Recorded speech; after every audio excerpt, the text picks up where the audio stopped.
The old woman suddenly noticed an adorable penguin standing at her front door. Before she could react, the little penguin strutted right into the house. When Grandpa saw this, he guessed. He was just as stunned. Tim? Is that you? Once he recognized his old friend, Grandpa immediately brought out some small fish, and the little penguin waited to be fed. The way it behaved so sweetly made Grandpa like it more and more. He decided on the spot to keep it, and built it a little shelter outside the house. But here's the funny part. Grandpa noticed that every time he tapped on the board a few times, the little penguin would copy him. When he stopped, the penguin stopped right along with him.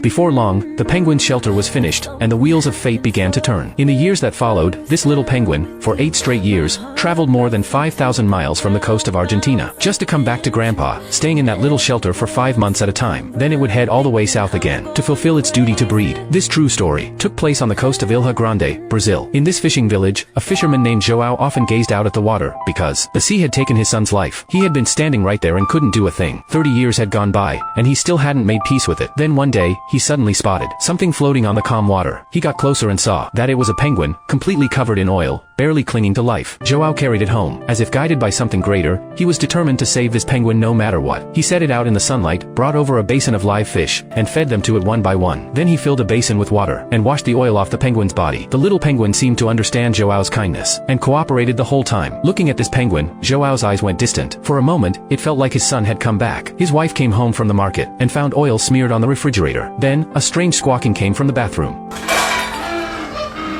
Wait. What is that? João! João had no choice but to come clean. Why is a penguin in our home? He needs our help. João shut the door, and started explaining to his wife. He also promised he wouldn't keep the penguin forever. Once it healed, he would release it back into the wild. But right at that moment, the penguin was wrecking the bathroom, and his wife quietly wiped up the oil. My goodness. João stepped into that room. Everything inside was still arranged the way it was 30 years ago. He took out one of his son's hats, then cut it open. All the longing they felt for their son was placed on this penguin. His wife felt the ache too. On an ordinary morning, João fed it one last meal, then took it aboard his boat, ready to let it go. The girl next door saw the penguin poke its head out, and came running over. It's a penguin! I've never seen a penguin before. What's his name? He doesn't have one. I think his name should be Ding Ding. Yes, Ding Ding! From that day on, the little penguin had a name. João looked at Dindim, but he understood that this place could never truly be its home. A trace of sadness crept into his eyes. Still, goodbye had to come. João left Dindim on a small island, then turned and walked away. But Dindim came chasing after him. No, you can't come with me. You need to go home.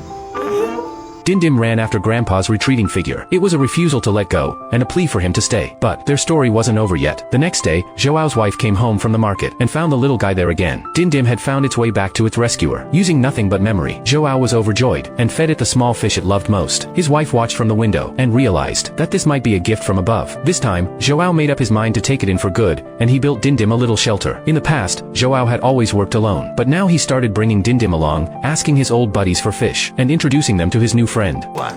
Where did you get him? On the beach. About a month ago. Soaked in oil. He's lucky he found you. I am lucky. Only he knew that Dindim's arrival had saved his own soul, too. They leaned on each other. Each was the other's light. Dindim loved its little shelter, and was always dragging back all kinds of odd things. Sometimes it got mischievous, taking a couple of bites out of a bicycle tire, and then running off.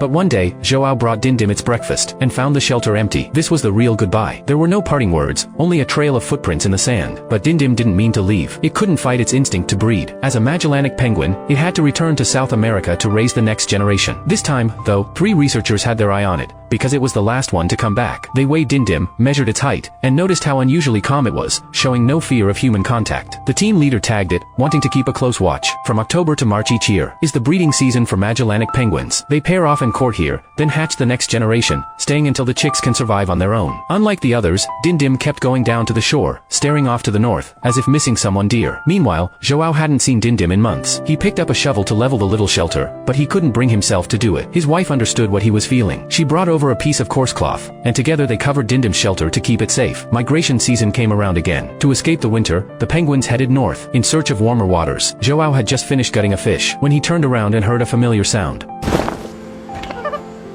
Dindim? More than 100 days and nights of waiting had finally led to this reunion. The villagers were amazed to see Joao, who never walked through town, suddenly out among them, with a little sidekick at his side. Ding Ding's back!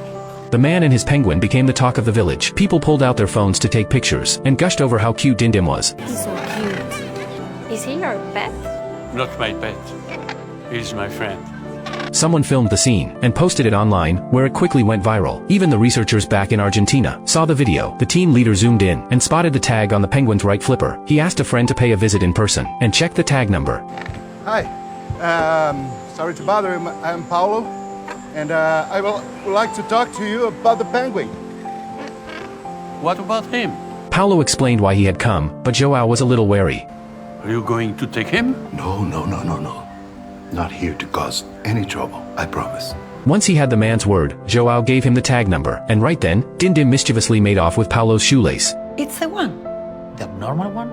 Unique.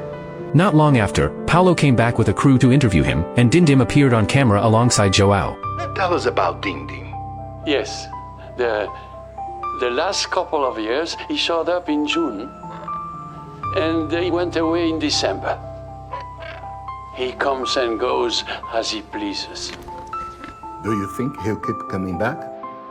Yes, I think so. From the coast of Argentina to Ilha Grande, Brazil, is a full 5,000 miles. Their friendship crossed not just species, but a distance almost impossible to imagine. Breeding season came around once more. This time, Joao watched Dindim go, but halfway down the beach, it stopped and looked back, as if saying goodbye, or making a promise to return next year. Joao understood. Real love isn't about holding on. It's about treasuring the time you have, and respecting the other's freedom to come and go. Time flew by. The breeding season was almost over. On the Brazilian coast, Joao was no longer the only one, waiting for Dindim to come home. The whole village was waiting with him. They gathered on the beach, hoping for a flash of black and white on the water, but they waited from dawn until dusk, and still saw no sign of Dindim. Days of waiting for nothing wore down everyone's excitement, and the crowd on the shore slowly drifted away. His wife tried to comfort him, saying maybe tomorrow, but Joao knew that Dindim had never been this late. He stubbornly stood at the water's edge, aching with a helplessness he couldn't shake, and at that very moment, Dindim was making its way toward the sea, step by step, guided by memory. Unfamiliar with the terrain, it lost its footing and tumbled down a steep slope.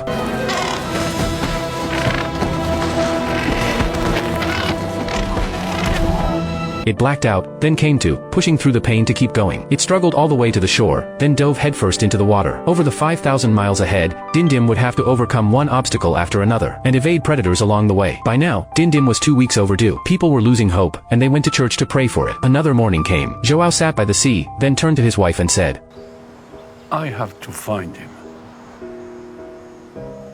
I need to know.